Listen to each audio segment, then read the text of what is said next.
This is CBC Late Night News.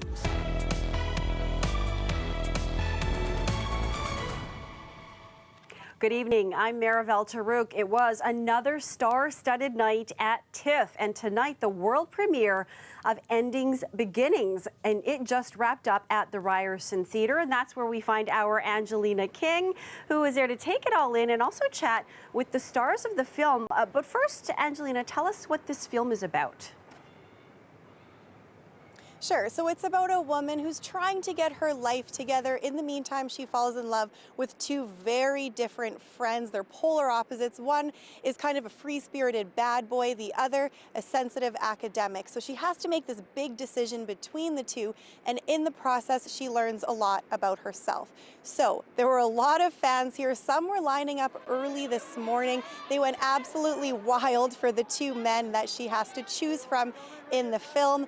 One, Sebastian Stan, you might know him from Avengers, and the second, Jamie Dornan from 50 Shades of Grey. So she was, kind of in a win-win situation. I ended up getting to chat with both of them. Here's Jamie Dornan on his character versus Sebastian Stan's. I guess on a very broad level, I'm kind of the good guy and Sebastian's kind of the bad guy. But it's a little bit more complex than that, and I'm not all good, but I feel like it feels like my character Jack is the sort of safer option, I guess, and some girls like that, some girls don't like that, but some girls like that. So there you go. So Drake Doremus directed the film. Something interesting about it, it's semi-improvised. That's how he does all of his films. He says that you never know what's going to happen next while on set, and that the cast just has to roll with the punches. Now, a lot of the cast hasn't done something like that before, including Sebastian Stan, and I asked him what it was like to work on a film that's semi-improvised. Here's what he had to say. It's very scary because it's super exciting because there's no takes the same. Everything in the movie happened real time. We were coming up, and then you kind of like finesse it and get a little bit closer to what you want. But sometimes you find out beautiful, authentic moments. So hopefully people will see that. So Shailene Woodley did walk the red carpet tonight. She was absolutely glowing, looking really excited to be here. Unfortunately, we didn't get the chance to speak with her, but we did get to speak with Toronto's very own Shamir Anderson. He was named one of TIFF's rising stars this year, and he talked to us about what it's like to be celebrating the world premiere of this film that he is in back here at home in Toronto. I'm from Toronto. I'm premiering a film in Toronto again. I'm happy to be home with my mom, my aunt, my brother here. My brother's here, Stefan, my whole family. I mean, it's been an incredible weekend, and I just want to kick it off with a bang.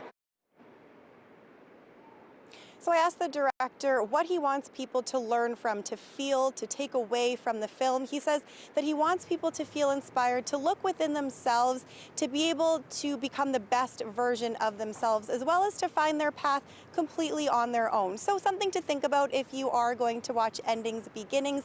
It's slated to be released later this year. There's no official date set right now. Marivelle? A great way to close out Sunday night at TIFF. Thanks, Angelina. Lies, deceit, and torture were at the center of another movie premiere today. The Report is about one of the most pivotal investigations of our time, digging deep into the interrogation tactics of the CIA in the aftermath of 9/11. Yelena Adzik attended that premiere. Here to give a report on The Report, we've got John Hamm, one of the stars of the movie, as well as Annette Bening behind him there. In a moment, Bening is going to talk with us about the importance of the themes that come through in this film. The torture report that Dan Jones, who was the Senate staffer assigned to this enormous job, he sat in a room for 7 years and went through all of the information that the CIA was willing to release about this secret torture program that they had started after 9/11. Everything in the movie can be sourced. It's based on truth. It's not propaganda. I think a lot of people are kind of permanently upset at something, but it's rarely what should be the right thing.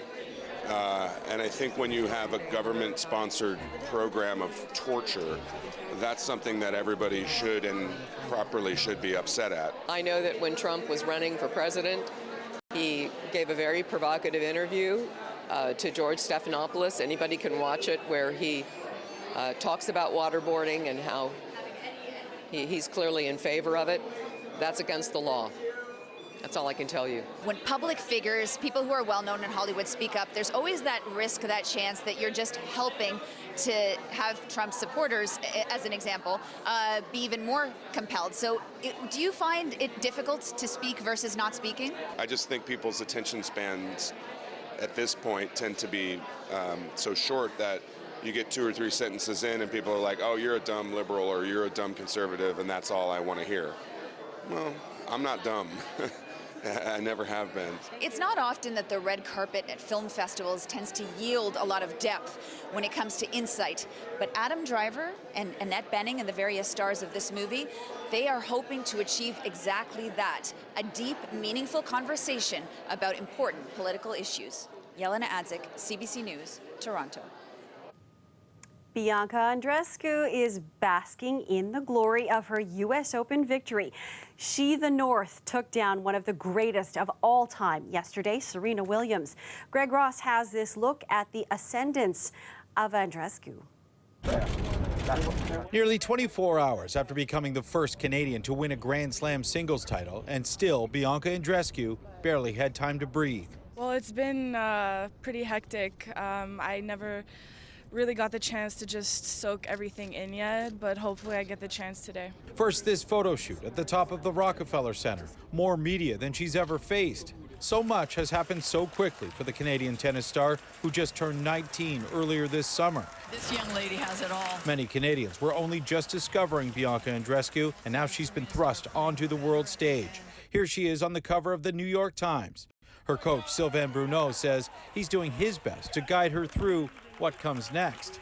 She's very grounded, she's very authentic, genuine. She's a little bit the girl next door, kind of. And we're going to do everything in our power to make sure that she stays who she is.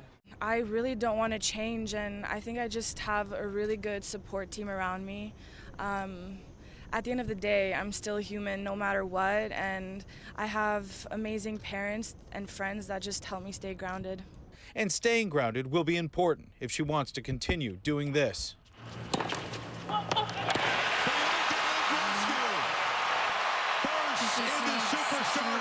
At the beginning of the year, I wanted to crack the top 100, but I guess I have to start setting my goals a bit higher.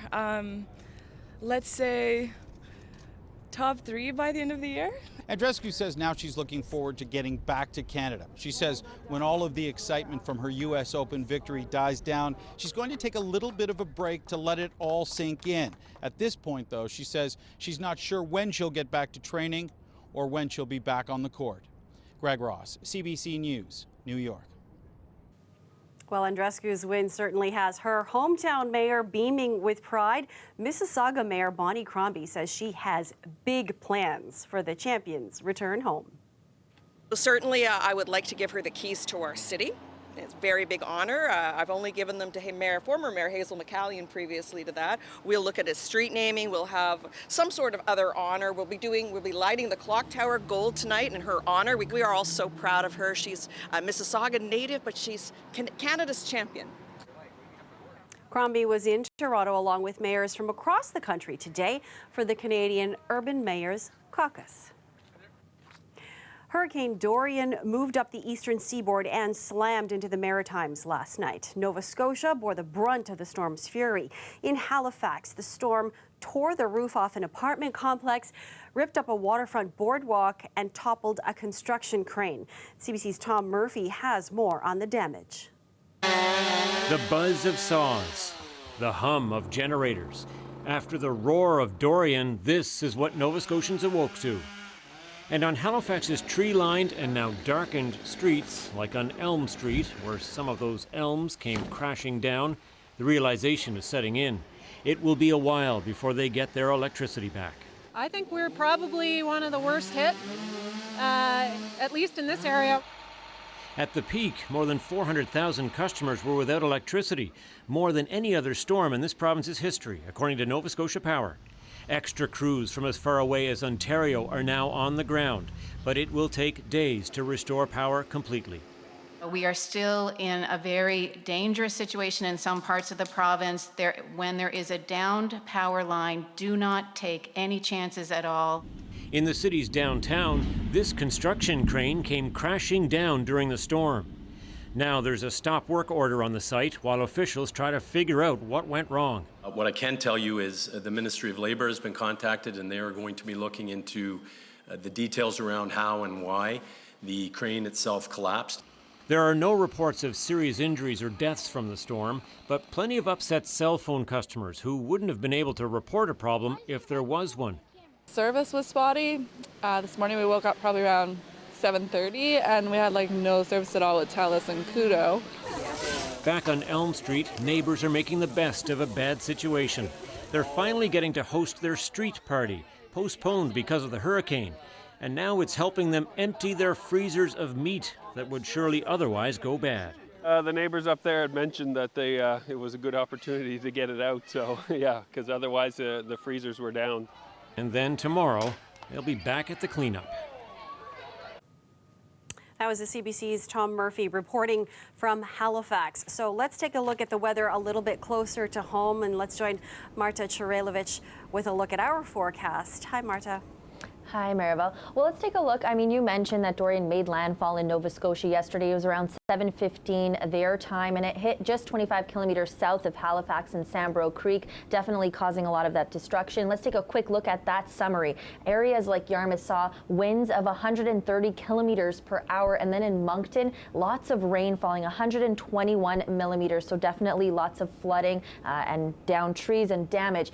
Dorian's track right now, tracking north into the North Atlantic. It passed through the Strait of Belle Isle and is northeast of St. Anthony, and then it's just going to continue to break apart in the North Atlantic. The high pressure area is pushing in through the Atlantic, bringing some sunny days, hopefully helpful for the cleanup there. Let's look at Toronto, though. 12 degrees to start the day. That's close to seasonal, which is about 13 degrees. And then for the day, though, it's supposed to be 22 degrees. That's the seasonal temperature for this time of year, only 18, so just barely making it there. Let's take a look. There's this high pressure area situated over Ontario, bringing with it some of those cooler conditions, and it's going to be a little bit crispier, but I'll tell you a little bit later in the show about when we can see some hot and humid weather.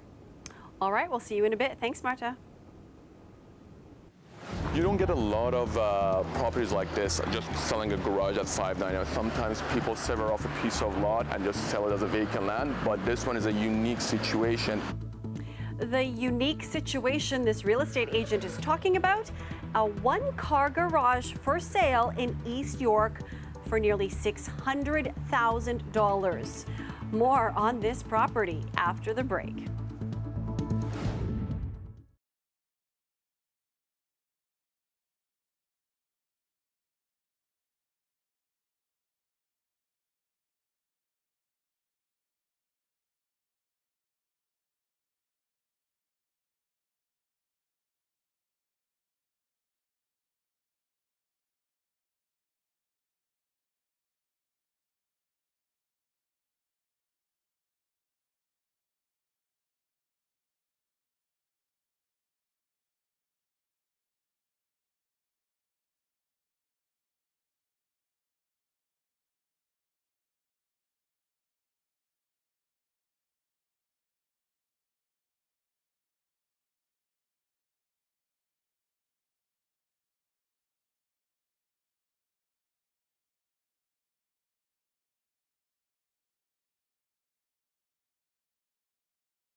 A rough landing at Pearson International for passengers on a Sunwing flight. One of the tires ruptured when it hit the tarmac.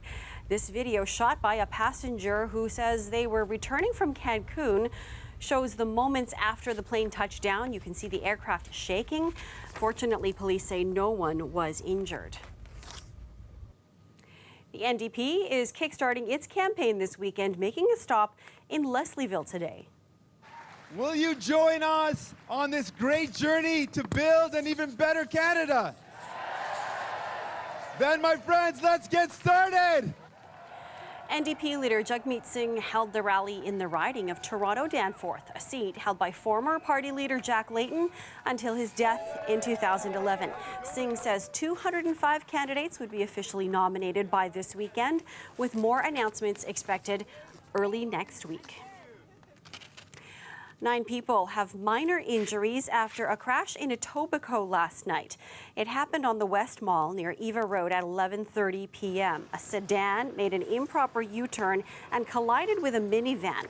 Police say all 9 people were crammed into the minivan that only had 4 seats. No charges have been laid at this point. In Brampton, police are investigating after a shooting last night injured 2 people. It happened at a high-rise apartment near Kennedy and Steeles just before 11. Paramedics took 1 person to hospital and another was found at the hospital. Both suffered non-life-threatening injuries. Police haven't released any suspect information. Well, an unusual scene in East York this morning. A driver crashed a car into a house and both driver and passenger fled from the scene. I was asleep in my bed. It's 4 a.m. and you hear something skidding really quick, and then all of a sudden it's boom, and the impact of it hitting my house. And it takes a minute to sort of get to you.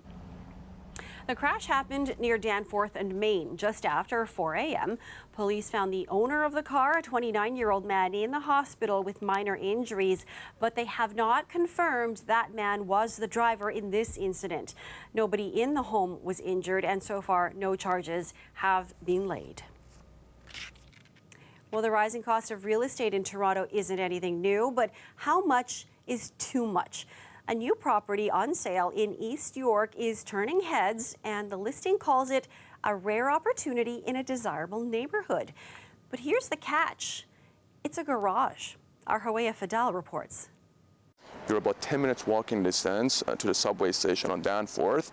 Nima Kadem works for the brokerage selling this property. He says a piece of land like this is in high demand in Toronto. So this is the property. It's a 1-car garage and it's going for $599,000. Now, just to give you an idea of the size, I brought my measuring tape. It's 100 feet long and 20 feet wide. Now, this price might sound outrageous, but realtors in Toronto say given the potential of the property, that price is actually a steal. This is ideal to put up a 2-story house with a finished basement, and you could look at anywhere from 1,500 to over 2,000 square feet of living space. A few doors down in the same neighborhood is another same-sized property. What has your experience been like so far? There's actually 2 adults and 2 young kids under the age of 5, and for us there's plenty of space, right? We're looking at 2,100 square feet. The home was a bungalow, but was recently renovated to include a 2nd story. He says now his home is actually one of the bigger ones in the neighborhood. So as far as size, it's more than enough, I think. Especially in this area, most houses aren't much larger than about 700 square feet in terms of footprint. This home is also sitting on the same size of property as the garage. It was sold for $2.1 million last summer. But is the potential of the property really worth almost $600,000? Most people I spoke to said no. No, I'm not surprised. I'm sad because it shouldn't be like that. Makes it inaccessible for a lot of young people. Can't get into this. Used to be a neighborhood where first-time home buyers could buy in, and it's not that anymore. According to the Toronto Real Estate Board, the supply is not meeting the demand for housing in the GTA, and the price gap between condos and detached or semi-detached homes is shrinking. This is why Kadem says buyers are looking for alternatives. They're opting for a detached home on a smaller lot because they could raise a family, they have a backyard, they have a garage, and it's close by all the amenities you need. But even so, not everybody is sold on this idea. If I had $600,000 lying around, no, I wouldn't buy it. The thing that shocks me the most about it is just how normal that seems to me now. I'm like, oh, that doesn't surprise me at all. But if I think about it a little more, I'm like, people from most other cities, definitely at least in Canada, would be super shocked by that. So far, there are no offers on the garage. Hawaii Fidel, CBC News, Toronto.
This Ontario vet is combining his two passions, traveling and animals. Dr. Cliff Redford is taking trips around the world to volunteer in animal rescue work.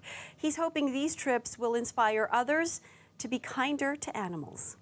So it started out 3 years ago in Jamaica. I did a 3-week trip with some friends, including my son, and then recently did India, which was by far the biggest challenge of my travel career. We did a little bit work with a rescued circus elephant. That was pretty crazy. Obviously a lot of cats and dogs, and then there was a giant fruit bat, also known as a flying fox. I mean, how many times do you have an opportunity to do surgery on a monkey?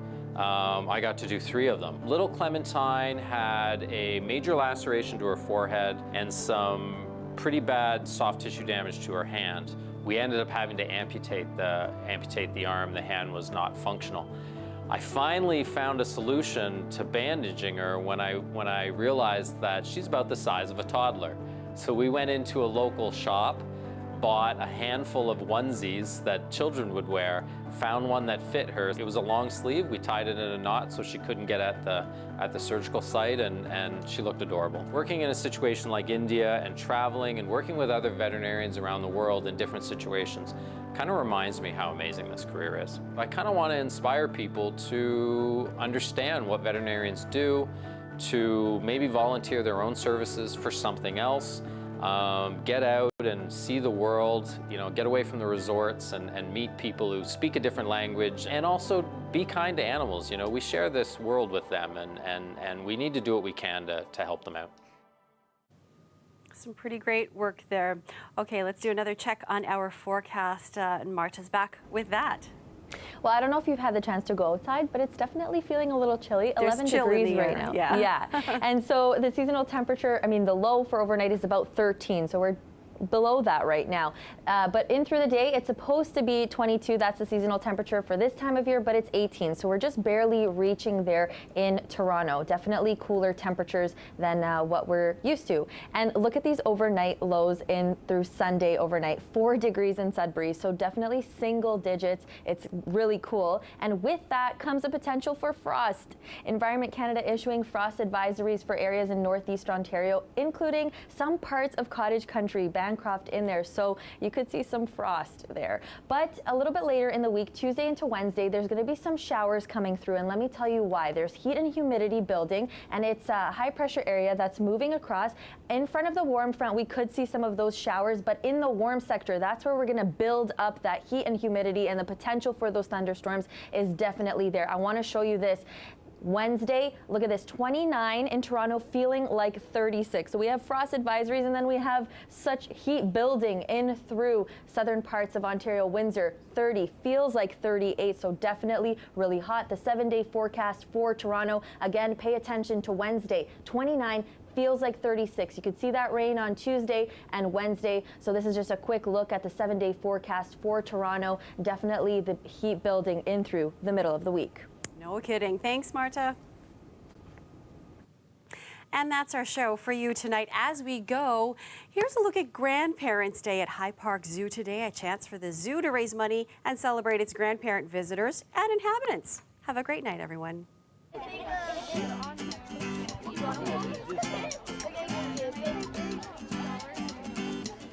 So we're always looking for generous donations, always appreciate donations. But today we're here to celebrate grandparents, not just the humankind. We also want to celebrate our animal grandparents. We have one of our llamas is a great-grandmother, and 3 of our llamas are grandmothers. We have Jasper, who is turning 20. He is our grandpa bison, and many of our animals here in the zoo are actual grandparents. So we thought it was fun today to celebrate Grandparents' Day and bring everyone together. So it's all about the Grandparents' Day today. So we've had a lot of visits, a lot of kids they love for coming to the llama pen and really just enjoying the day and getting to know the animals and just interacting with them as well.